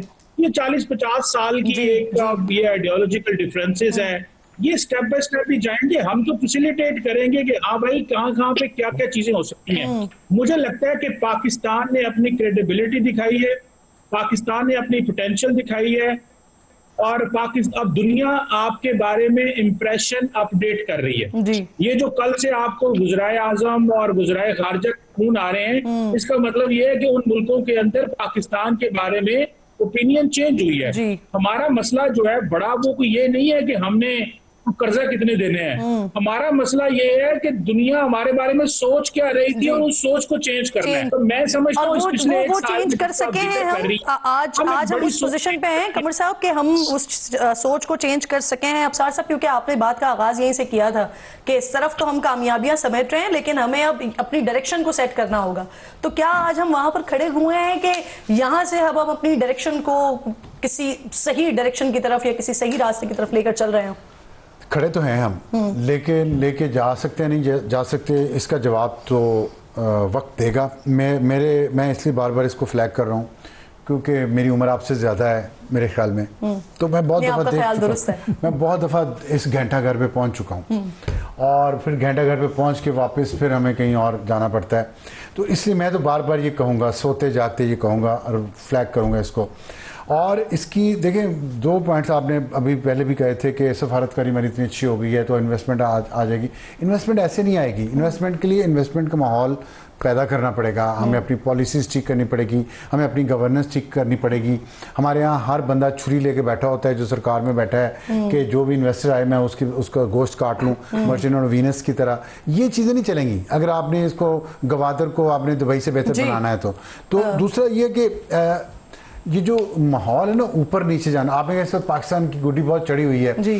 तो इसी से सब कुछ ठीक हो, इससे ठीक नहीं होगा। ये ऊपर नीचे उतार चढ़ाव आता रहता है। इसको आपने कैश कैसे करना है, असल चीज, असल स्ट्रेटजी वो है। ये नहीं है स्ट्रेटजी, मैं आम लोगों से भी मिलता हूँ और बहुत जिम्मेदार ओहदों पे पढ़े लिखे लोगों से भी मिलता हूँ, वो एक ही बात कहते हैं, और यार कर्ज माफ करवा लो। मतलब हमारी सोच कर्ज माफ करवाने से आगे जाती ही नहीं है। तो जब हमारी सोच ये होगी तो फिर बाकी चीजें कहाँ से। मतलब मैं आपको एक बात बताऊं, आपने कहा कि उतार चढ़ाव, अभी ये इप्सॉस ने जो सर्वे जारी किया है 27 मार्च को, उसमें जो पाकिस्तान के बारे में पॉजिटिव सेंटिमेंट था पूरी दुनिया का वो 10% था, 90% नेगेटिव था। आज वो पॉजिटिव 70% हो गया है और नेगेटिव है 30%। अब इसको हुआ कैसे, ये बड़ी इंपॉर्टेंट चीज़, और उसमें सारी वजूहात उसी में आपको समझ भी आ जाएंगी। उन्होंने कहा कि पाकिस्तान का जो रोल है ना मीडिएटर के तौर पे, ये जब से अनाउंस हुआ है और उसके बाद से ओवरवेलमिंगली पाकिस्तान का जो था वो नेगेटिव था 90%। ये पिछले कई दिनों से चल रहा है ना, ये अभी तो नहीं हुआ। और उन्होंने कहा कि वजह क्या थी तनकीद की, क्वेश्चनिंग इट्स कैपेबिलिटीज, कि हमारे अंदर ये सलाहियत है भी कि नहीं है। पहला क्वेश्चन ये था। दूसरा था डोमेस्टिक पोलिटिकल इंस्टेबिलिटी, जो हमारा सियासी इस्तेहकाम या अदम इस्तेहकाम है अंदरूनी, वो एक थी। और तीसरी थी इकोनॉमिक सिचुएशन जी। अब ये वही बातें हम कर रहे हैं ना, अब ये सर्वे में भी वो आ गया जी। ये ऊपर बैठे हैं ना जो कैबिनेट में बैठे हैं और जो ब्यूरोक्रेट्स हैं, जो मुझे पता चला है कि यहाँ पे एक बिल्डिंग बहुत बड़ी कोई बननी है इस्लामाबाद में, उसकी फाइल रुकी हुई है क्योंकि लिफाफा रुका हुआ है। चलें, हम इन बातों के ऊपर भी आगे चल के बात करेंगे। आपको पता है मुझे काफी देर से ब्रेक की कॉल दी जा रही है, लेकिन आप मेरी बारी आई तो ब्रेक पे आप आ गई। जब मैंने लिफाफे की बात की है तो आपने सोचा ब्रेक पे चली। नहीं, मुझे इन चीजों के बारे में बेसिकली पता नहीं है, तो इसलिए मुझे जो है ना गवर्नेंस ठीक करें इस मुल्क की। आपकी बात सही है बिल्कुल, लेकिन अफसर साहब आपने एक मईशत के हवाले से ना बड़ी इंपॉर्टेंट बात की है। तो अभी कुछ हफ्तों के बाद हमारा बजट भी आ जाना है, तो क्या ही खुशी की बात होगी कि इस वक्त पूरा पाकिस्तान सेलिब्रेट कर रहा है सारी सिचुएशन को, और इसी सिचुएशन को आगे कंटिन्यू करते हुए वज़ीर आज़म साहब जो है ना वो बजट में ऐसे ऐलानात करें जिसके उन्होंने वादे किए हुए थे कि इस बजट में हमारे लिए कुछ अच्छा होना है। एक छोटा सा ब्रेक लीजिए, ब्रेक के बाद ये जो किरदार है इस वक्त और पाकिस्तान का, इस पर बात हो रही है, कंटिन्यू करेंगे।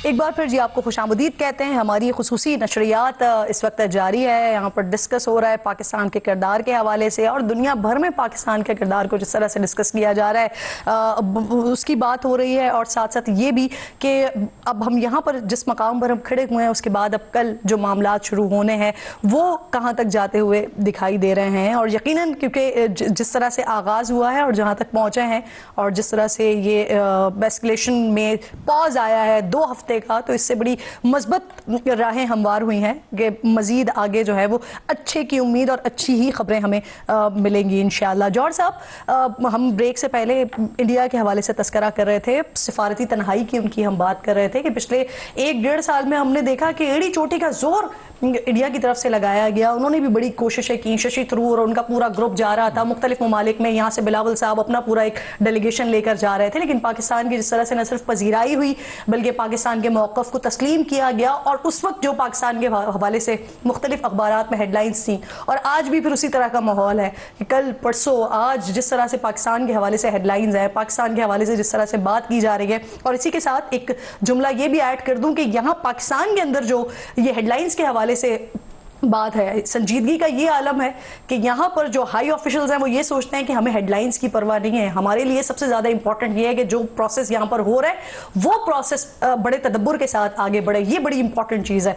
सिफारती तन्हाई इंडिया की हर तरह की कोशिशों के बावजूद किस तरह देख रहे हैं आप? जी बिल्कुल सही कहा आपने। देखिए, इंडिया एक अपना जो है ना वो कहते हैं जी हमारा जो पैराडाइम है फॉरेन पॉलिसी का वो ये है कि जी स्ट्रेटेजिक ऑटोनॉमी। अब वो स्ट्रेटेजिक ऑटोनॉमी से उनकी मुराद ये है कि जी क्योंकि इंडिया एक बड़ा मुल्क है और उसको किसी और पाकिस्तान पे देखें अभी उन्होंने जब तनकीद की थी अभी तो ये की थी कि जी पाकिस्तान तो अलाइनमेंट्स ढूंढता है, इंडिया को उसकी कोई ज़रूरत नहीं है। और फिर दोबारा से स्ट्रेटेजिक ऑटोनॉमी की बात जयशंकर ने उसमें भी की थी जो पाकिस्तान के खिलाफ बयान दिया था। अब वो स्ट्रेटेजिक ऑटोनॉमी क्या है? कि जी हम ना वेस्ट के साथ हैं, ना चाइना, ना रशिया, उस तरह से हमारी इंडिपेंडेंट फॉरेन पॉलिसी है ये वो। लेकिन इन प्रैक्टिस क्या है? इन प्रैक्टिस ये है कि जी वो इंडो पैसिफिक स्ट्रेटजी का भी, जो so called Indo Pacific strategy, उसका भी हिस्सा है।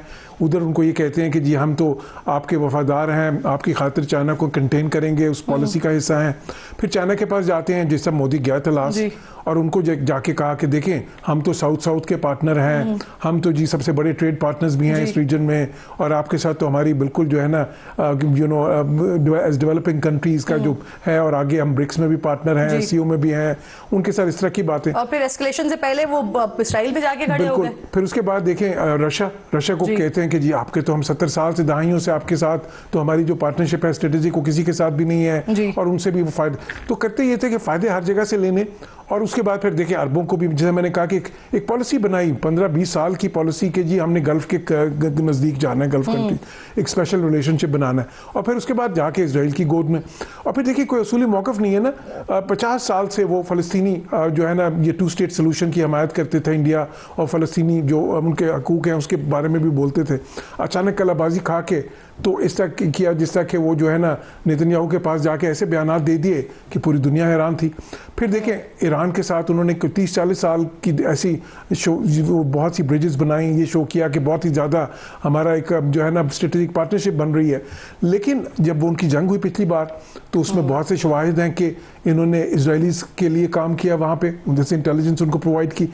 तो देखिए वो स्ट्रेटेजिक ऑटोनॉमी तो नहीं थी, वो स्ट्रेटेजिक हिपोक्रेसी थी, स्ट्रेटेजिक अपॉर्चुनिज्म थी। लेकिन उसका नतीजा क्या निकलता है कि नतीजा ये निकलता है कि आप इवेंचुअली देखें आप सारों के आगे एक्सपोज हो जाते हैं, एक्सपोज हुए। फिर एक इन्होंने हवा बनाया हुआ था कि जी हम तो अब इतनी बड़ी पावर बन गए हैं, पाकिस्तान को तो जो है ना की कोई हैसियत ही नहीं है मिलिटरीली या इकोनॉमिकली, और पाकिस्तान एक फेलिंग स्टेट है, और ये जो है ना टेररिज्म में माइट कंट्री है।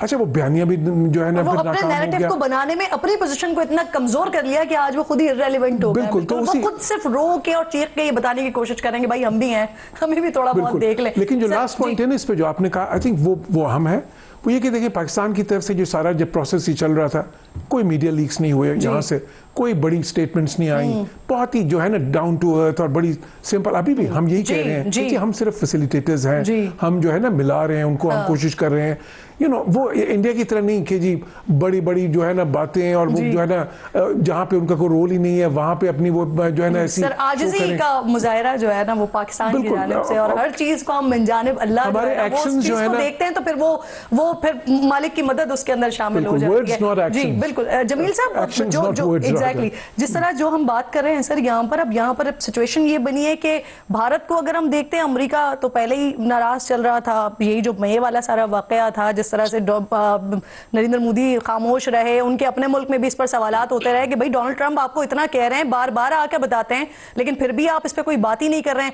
चाइना के साथ मामलात कोई खास अच्छे ही नहीं है, बल्कि खित्ते में ईरान के साथ कोई स्ट्रेटेजिक या उनका कोई तिजारती मुआहदे वगैरह या मामलात थे, ईरान को भी नाराज कर दिया। किसी हद तक यूएई भी इस हवाले से नाराज हुआ है कि भाई आप तो कहीं नजर ही नहीं आए, ये 30-40 दिन का सारे मामला चला है, हम भी उससे मुतासिर हुए, लेकिन आप तो कहीं नजर ही नहीं आए। तो जो उनके दोस्त थे उनको भी एक तरीके से खो दिया, और जिनसे नाराजगियां थी उनको भी मना नहीं पाए। सारी सिचुएशन में सारी तमन्नाइयां पाकिस्तान के ऊपर ही अपना नैरेटिव बनाने में लगा दी। जी जब सिंसियरिटी ना हो और जब 21वीं सदी में ट्रांसपेरेंसी ना हो, तो ट्रांसपेरेंसी ना हो तो आज नहीं तो कल वो मुल्क या वो शख्स या वो ग्रोह या वो कुंबा वो एक्सपोज हो जाता है। तो ऐसी सूरत में इंडिया एक्सपोज हो गया। वो कहते हैं ना कि जब आप ईरान के साथ जितनी पींगें बढ़ाई जा रही थी और वहां से कलगोशन या देव बड़ी सहूलतकारी से हमारी तरफ आ जाता था और तबाही मचाता था, और उसके बाद जब ईरान में मामला शुरू हुआ तो मसाद के साथ मिलके इंडियन निजात लोगों ने वहां किस किस की मुखबरी की, और वो जो 76 इंडियन पकड़े गए जून के जंग के और उसके बाद, और जो उनके साथ हुआ, तो इस पे तो मैं यही कहूंगा कि एक तरफ तो यहाँ ईरान के साथ, दूसरी तरफ अमेरिका को ये तासुर देना कि मैं चौधरी हूँ, तीसरी तरफ चाइना से 120 बिलियन की तिजारत करना, चौथी तरफ स्ट्रिंग ऑफ अलायंस का हिस्सा बनना, पांचवी तरफ क्वाड का हिस्सा बनना, छठी तरफ वो जो उन्होंने एग्रीमेंट किए हुए हैं अमेरिका से, इंटेलिजेंस शेयरिंग की हुई है,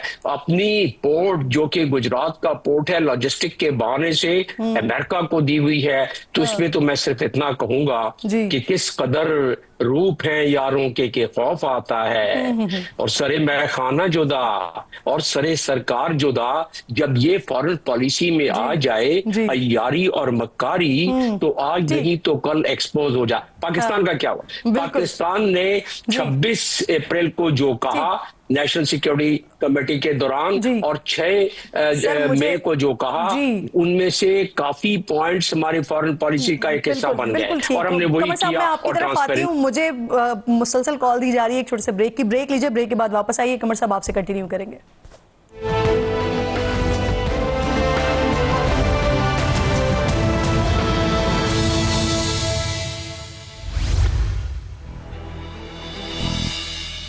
एक बार फिर जी आपको खुशामदीद कहते हैं अमन के मरकज़ यानी इस्लामाबाद में। इस वक्त हम मौजूद हैं, स्टूडियो में मौजूद हैं, जहां से ट्रांसमिशन का सिलसिला हमारा जारी है।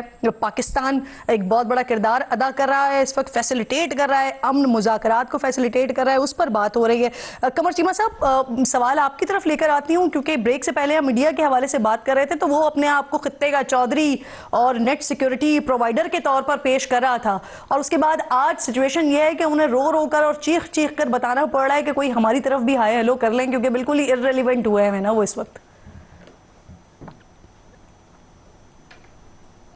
जी बिल्कुल, मैं समझता हूं कि इंडिया ने एक बड़ी गलती की है कि वो समझते थे कि साउथ एशिया में वो पाकिस्तान के बगैर रह सकते हैं, पाकिस्तान को इररिलेवेंट कर सकते हैं, सार्क जैसे इतने अच्छे प्लेटफॉर्म को डिसफंक्शनल कर सकते हैं, उसके मुकाबले में ऑल्टरनेट प्लेटफॉर्म्स जनरेट कर सकते हैं। तो उनकी वो जो गलती है, वो देखिए, उनका जितने भी सोच के बारे में वो सारी जज्बाती सोच है और उसका हिस्ट्री से कोई ताल्लुक नहीं है। ये मोदी की सियासत है, जो उनकी खारजा पॉलिसी बनी हुई है, जो उनकी पार्टी को और नरेंद्र मोदी की जात को सियासत फायदा चाहिए, वो उनकी खारजा पॉलिसी बन गई है। अब जाहिर बात है, सियासत और चीज होती है, मुल्क के नेशनल इंटरेस्ट, खारजा पॉलिसी और लॉन्ग टर्म इंटरेस्ट की जरूरियात और होती हैं। तो मेरा ख्याल है ये यहाँ पे इंडिया गलती कर गया। बिल्कुल ठीक कमर साहब। अब सर साहब, मोदी को कितना सियासी तौर पर नुकसान आप देख रहे हैं?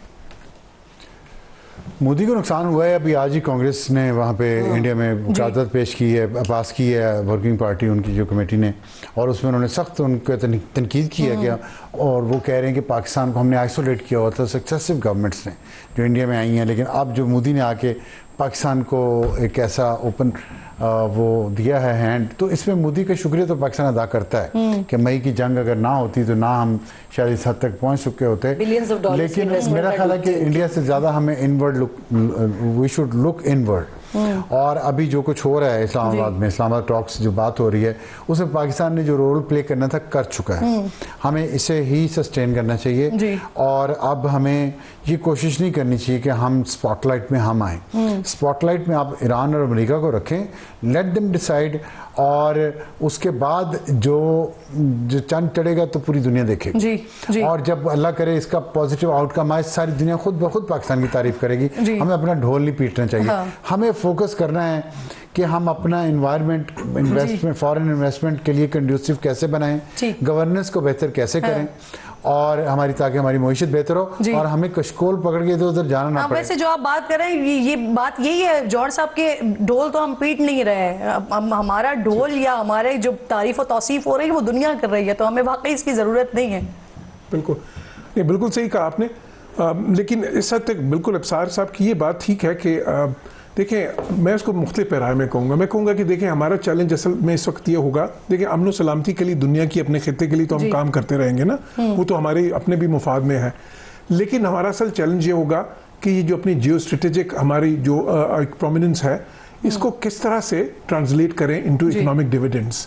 जाहिर है उसके लिए ये बात ठीक है कि इंटरनली भी हमें रिफॉर्म्स चाहिए होंगी, बट साथ ही साथ हमें देखिए रीब्रांड जो करना है पाकिस्तान को, बिकॉज आज की दुनिया में अगर आपका कंट्री ब्रांड सही नहीं है तो you can not attract tourism, trade और investment. and without these three things you cannot develop and you cannot have high economic growth. जी. तो वो जो है ना हमारा असल चैलेंज जो है वो ये होगा इसके बाद कि how do we translate those gains into economic dividends. बहुत शुक्रिया आपका जौहर साहब, आप साथ मौजूद थे, जमील साहब आपका, कमर शीमा साहब आपका। अबसार साहब, मैं नहीं चाहती थी कि आप हमें छोड़कर जाएं, लेकिन आपकी अपनी भी मसरूफियात हैं। बहुत शुक्रिया आप तमाम लोगों का। सुमेरा, आपको नहीं जाने देंगे हम, अभी न्यूज़ ब्रेक लेंगे और उसके बाद 10 बजे जब हम दोबारा आएंगे तो फिर डिस्कशन को हम यहीं से कंटिन्यू करेंगे।